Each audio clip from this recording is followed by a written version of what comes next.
Érase una vez un niño pequeño y diferente que soñaba con hacerse mayor y crear mundos oscuros, poblados por seres tan pequeños y tan diferentes como él mismo. Pero, de momento, tan solo era un estudiante introvertido y poco aplicado en Burbank, California, que amaba dibujar, las películas de monstruos y los cuentos de Edgar Allan Poe. Su adolescencia pasa como en una nube, rodada en Super 8, a ritmo de punk y con muchos proyectos y pocos amigos a su alrededor. En 1979 obtiene una beca en un programa de estudios del Instituto de Artes de California, que pretende formar a nuevos talentos para Walt Disney. Allí comienza a sentirse mejor, rodeado de otros tipos tan inadaptados como él mismo, con los que comienza a rodar cortometrajes. Al finalizar sus estudios, ficha por Disney para trabajar en Todd y Toby, a las órdenes de Glen King. Sin embargo, como él mismo reconoce, no está hecho para reproducir los trazos dulces y acaramelados de la factoría de animación californiana. Incapaz de saber ni a dónde va ni de dónde viene, agobiado por un estilo en el que no cree ni entiende, Tim Burton se comporta como un auténtico demente durante sus primeros años en el estudio, llevando sus excentricidades a su máxima expresión. Convertido en artista conceptual, trabaja en varios proyectos como Taron y El Caldero Mágico, sin que se emplee ni uno solo de sus diseños en la producción final. Tras 10 años de trabajo, Burton se siente desanimado y con ganas de abandonar Walt Disney. Sin embargo, repentinamente, se produce un cambio esencial en su vida. Dos directivos de los estudios confían en el talento del joven dibujante y logran financiar su primer corto serio, Vincent, homenaje a uno de sus grandes ídolos, Vincent Price, que se implica en el proyecto, dándole su voz al narrador. Rodada en stop motion, en blanco y negro y con influencias del expresionismo alemán, Vincent adelanta muchas de las claves estéticas y poéticas del director californiano, que deja mucho de sí mismo en este proyecto casi autobiográfico. Sin embargo, para la Disney, el cortometraje es demasiado oscuro y tétrico, por lo que apenas le da distribución. A pesar de ello, Burton se siente feliz. Por fin parece haber encontrado su camino. Tras hacer una adaptación delirante con actores orientales y peleas de kung fu del cuento de Hansel y Gretel para Disney Channel, Tim Burton vuelve a embarcarse de la mano de la productora Julie Hickson en un nuevo cortometraje, Frankenweenie, revisión de la novela de Frankenstein en la que un niño revive en el ático de su casa a su perro muerto. A pesar de que Frankenweenie se iba a proyectar junto a Pinocho en salas comerciales, los directivos del estudio se niegan a distribuir el film alegando que sus imágenes son demasiado adultas. Para colmo de males, no consigue la calificación de cine para todos los públicos, lo que inevitablemente la condena a quedar fuera del circuito de Disney. Sin embargo, Tim Burton comienza a forjarse ya un nombre en el mundillo de Hollywood, siendo considerado como una joven promesa con un gran futuro por delante. Tras hacer una versión de Aladino y la lámpara maravillosa para Showtime y ser considerado por Griffin Dunne como una alternativa a Scorsese para dirigir Joque Noche, Tim Burton se embarca en la dirección de su primer largometraje, La gran aventura de Pee-wee. Basada en un célebre personaje de la televisión infantil norteamericana, creado e interpretado por Paul Reubens, el film cuenta la odisea de Pee-wee en busca de su bicicleta robada en un mundo poblado por Tyrannosaurus Rex y máquinas imposibles. Reubens y Burton forman un tándem bien compenetrado. Construyen un film tan excéntrico y particular como ellos mismos, que sin embargo impacta en la taquilla recaudando más de $40 millones con tan solo 7 de presupuesto. Para esta película, Burton ficha a un joven músico que posteriormente se convertirá en aliado imprescindible en la mayoría de sus films, el compositor Danny Elfman. Tras realizar un episodio de la serie Cuentos Asombrosos de Steven Spielberg, otro de Alfred Hitchcock Presenta, y rechazar varios guiones infumables de comedias absurdas, entre ellas uno sobre un caballo parlante, Tim Burton da la campanada definitiva con Beetlejuice.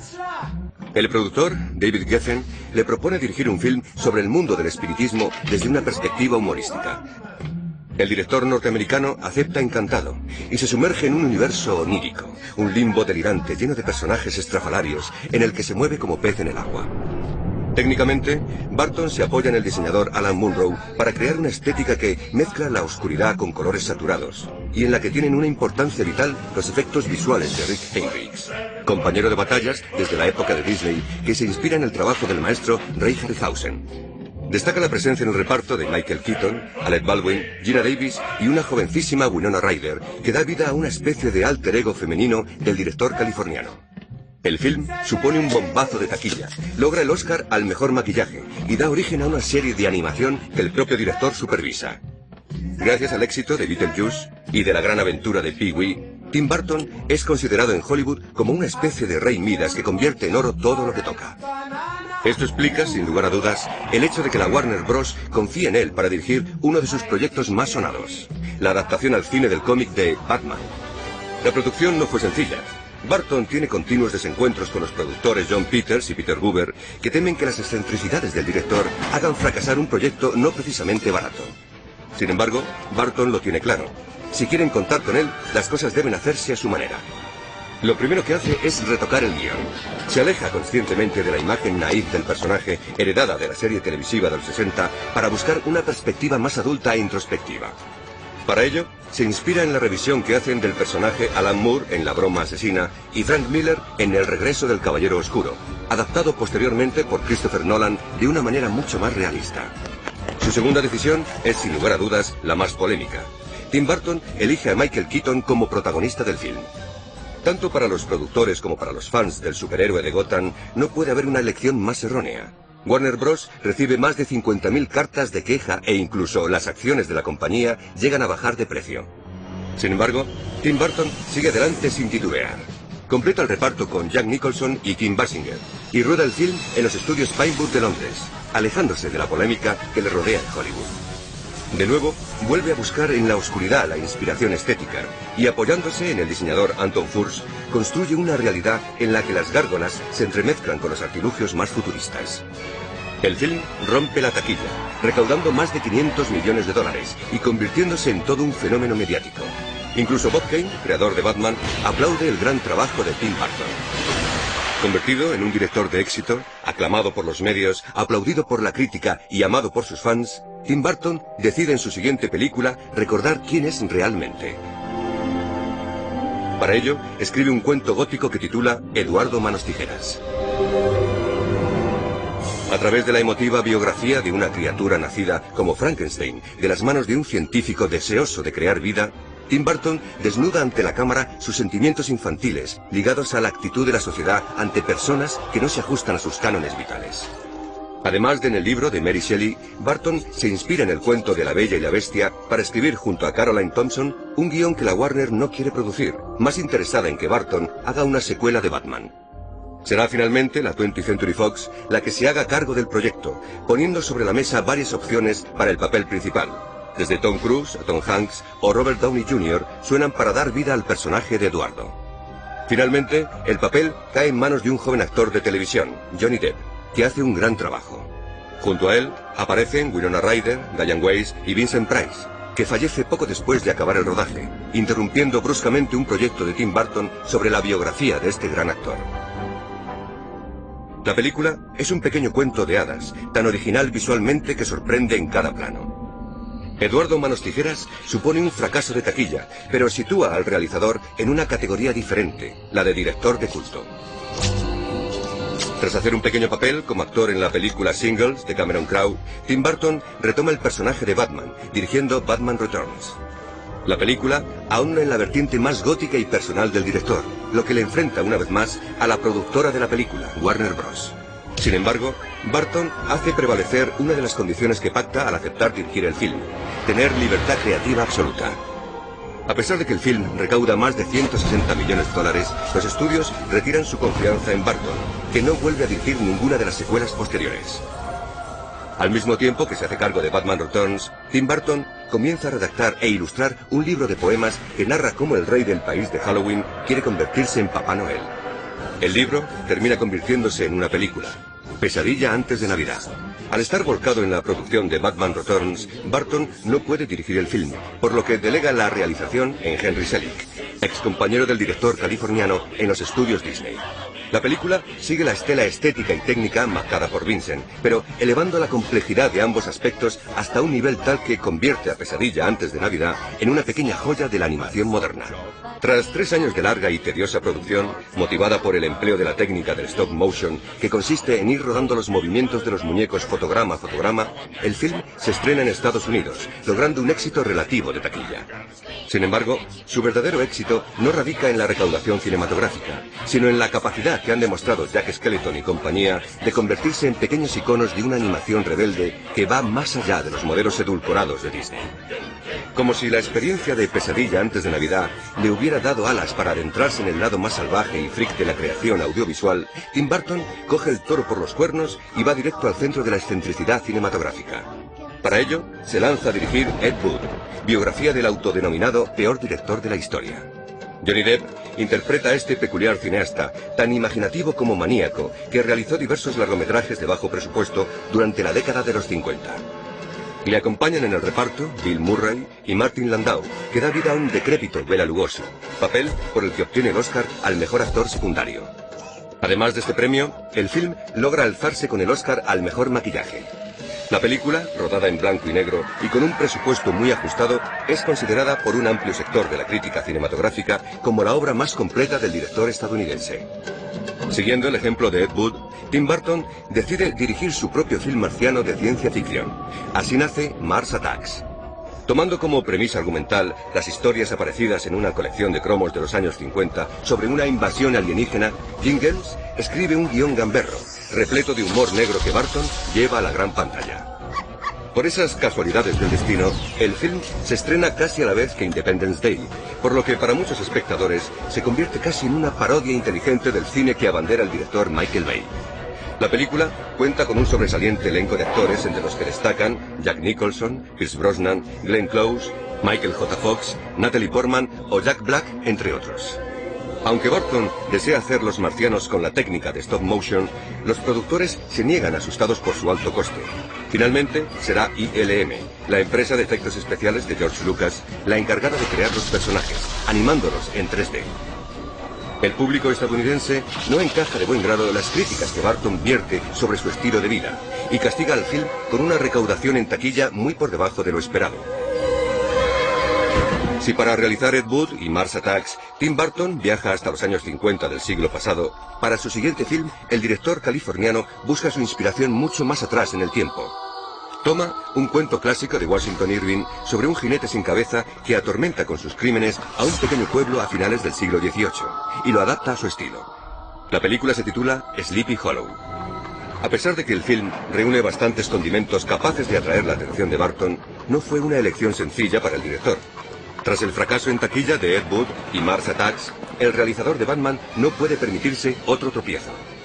Tras barajar diversos proyectos, entre los que destaca un remake de El hombre que tenía rayos X en los ojos, de Roger Corman, finalmente acepta resucitar a otro superhéroe de cómic, Superman. Sin embargo, tras un año de trabajo, el proyecto se cae, con lo que Burton se queda con las ganas de llevarlo a la gran pantalla y con una enemistad de por vida con Kevin Smith, que había escrito una versión del guión que el director de Ed Wood había rechazado. Para adaptar el cuento de Sleepy Hollow, Burton vuelve a viajar hasta su infancia, recuperando los ambientes sombríos de su adorado Edgar Allan Poe, pasados por el tamiz de la serie B, inspirándose claramente en el trabajo del maestro Roger Corman. Para dotar a la película de una atmósfera más densa, Burton hace construir en un estudio londinense el pueblo de Sleepy Hollow y el bosque que lo rodea. El resultado final es de tal calidad que logra el Oscar a la mejor dirección artística. Con este film, el director norteamericano recupera la confianza del público y de los grandes estudios. Tras producir Batman Forever, James y el melocotón gigante y The World of Steinboy, Tim Burton pone sus ojos en una nueva superproducción, El planeta de los simios. Tomando como base el libro de Pierre Boulle y no la adaptación que protagonizó Charlton Heston en 1968, Burton realiza un film que, pese a funcionar bien en taquilla, no gusta nada ni a la crítica ni a sus fans, que se sienten defraudados por el tratamiento que da el director a la historia. Sin embargo, Tim Burton no espera demasiado para volverse a meter a su público en el bolsillo. Con Big Fish hace las paces con aquellos que pensaron que había perdido su estilo característico con El planeta de los simios. Big Fish es un cuento moderno, una historia metafórica repleta de personajes singulares, nacida de la cabeza del escritor Daniel Wallace. Aunque inicialmente la película iba a ser dirigida por Steven Spielberg e interpretada por Jack Nicholson, ambos deben abandonar el proyecto, por lo que son sustituidos por Tim Burton y Albert Finney. Ewan McGregor está a la cabeza de un reparto coral integrado entre otros por Helena Bonham Carter, Danny DeVito, Jessica Lange o Steve Buscemi. Burton continúa indagando en el mundo de los cuentos en sus dos producciones siguientes, Charlie y la fábrica de chocolate y La novia cadáver. En Charlie y la fábrica de chocolate, Tim Burton vuelve a adaptar un relato de Roald Dahl como ya hiciera en James y el melocotón gigante, aunque en este caso se hace cargo de la dirección él mismo.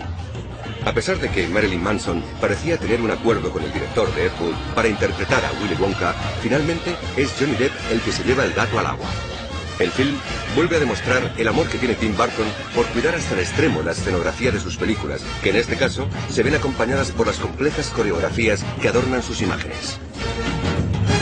Ese mismo gusto estético aparece en La novia cadáver, adaptación de un cuento tradicional ruso-judío rodado en stop motion. Tim Burton se limita a producir el film, que es dirigido por Mike Johnson, muy en la línea de Pesadilla antes de Navidad, pero con un tono más adulto.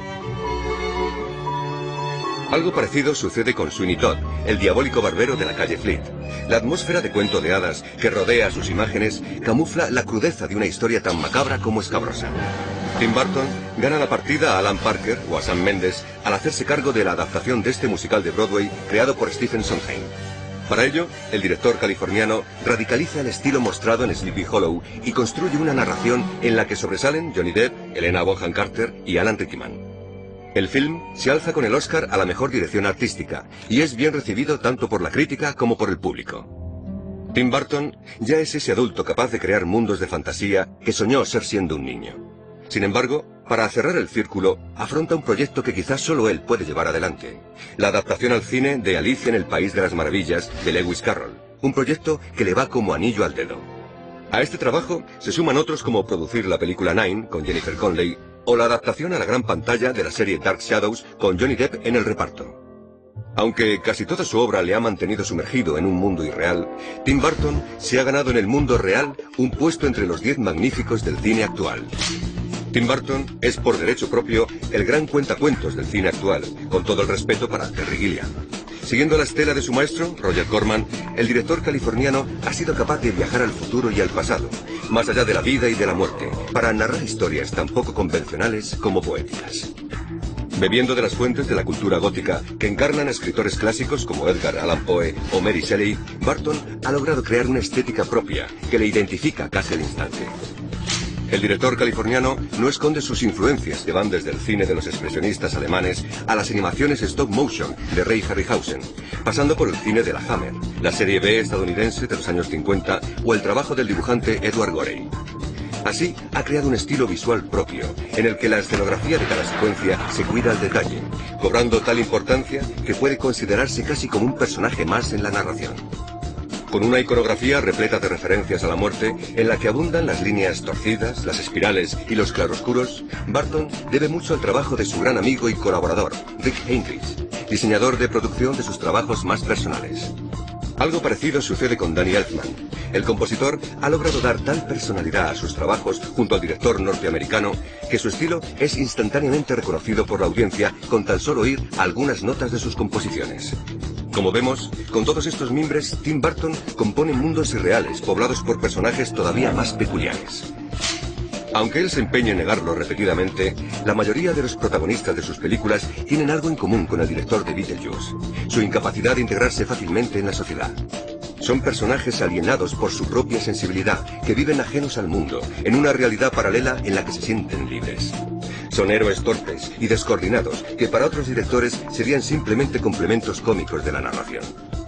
A su alrededor se mueve toda una cohorte de personajes ambiguos que o no entienden o no quieren entender la personalidad marginal del protagonista del relato. Con esta reestructuración del orden social, Burton se venga de una infancia y adolescencia poco felices, que marcan también su estilo narrativo. En Tim Burton se mezcla lo macabro con lo poético, lo ancestral con lo posmoderno, lo elegante con lo más kitsch, bañado todo por un humor negro, cargado de cinismo que desmitifica sus historias y las sitúa al alcance de cualquiera. Tim Burton combate a la desesperada en cada una de sus películas contra la muerte, pero no contra un fallecimiento real, sino contra la muerte de la inocencia infantil. El director norteamericano cumple su sueño de infancia de crear universos de fantasía, realidades oníricas no sujetas a convenciones, que puedan servir de refugio a otros niños tan soñadores como él mismo. Por esto, y por su capacidad de seguir un camino personal sin atender a las imposiciones del mercado, Tim Burton ya es uno de los 10 magníficos del cine actual.